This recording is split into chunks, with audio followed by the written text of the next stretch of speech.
ಲಿಂಗಾಲೇಶ್ವರ ಸ್ವಾಮೀಜಿ ಅವರು ಅಜ್ಜವರು ಹೋಗುವಾಗ ಏನ್ ಹೇಳಿದ್ರಂದ್ರ ನಮ್ಮ ಚಂದ್ರಶೇಖರ್ ಜುಟ್ಟಲ್ ಅಣ್ಣವರು ಬಹಳ ಆತ್ಮೀಯರಿದಾರ ಜಿಲ್ಲಾ ಉಸ್ತುವಾರಿ ಮಂತ್ರಿಗಳಿಗೆ. ಅದಕ್ಕೆ ಅವ್ರಿಗೊಂದು ಜುಟ್ಟಲ್ ಅವ್ರ ಕಡೆಯಿಂದ ವಿನಂತಿ ಮಾಡ್ತೀನಿ.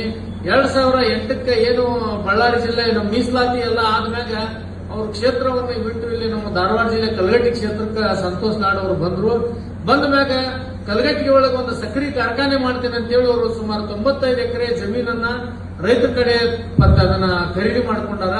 ಆದ್ರೆ ಇವತ್ತಿನ ಮಟ್ಟ ಸಕ್ಕರೆ ಕಾರ್ಖಾನೆ ಆಗಿಲ್ಲ.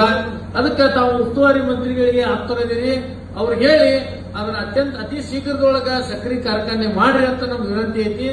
ಅಕಸ್ಮಾತ್ ತಾವು ಸಕ್ಕರೆ ಕಾರ್ಖಾನೆ ಮಾಡಾಕ ನಿಮ್ಗೆ ಆಗುದಿಲ್ಲಪ್ಪ ಅಂತಂದ್ರ ನಿಮ್ಗೆಲ್ಲಾ ರೀತಿಯ ಉಸ್ತುವಾರಿ ಸಚಿವರಿಗೆ ಶಕ್ತಿ ಕೊಟ್ಟ ದೇವ್ರು ಮಾಡ್ಬೇಕು. ಅವ್ರು ಮಾಡಕ್ಕಾಗ್ಲಿಕ್ಕಂದ್ರ ನಾ ಕೈ ಮುಗಿದು ಕೇಳ್ತೀನಿ, ರೈತರಿಗೆ ತಮ್ಮ ಭೂಮಿ ಅವ್ರ ಪಹಣಿ ಒಳಗೆ ಅವ್ರು ಉತ್ತಾರ ಕುಂದ್ರೋಗ್ ಮಾಡಿ ಮರು ಖರೀದಿ ಮಾಡಿ ಕೊಡ್ರಿ ಅಂತ ನಾ ವಿನಂತಿ ಮಾಡ್ಕೊಂತೇನೆ.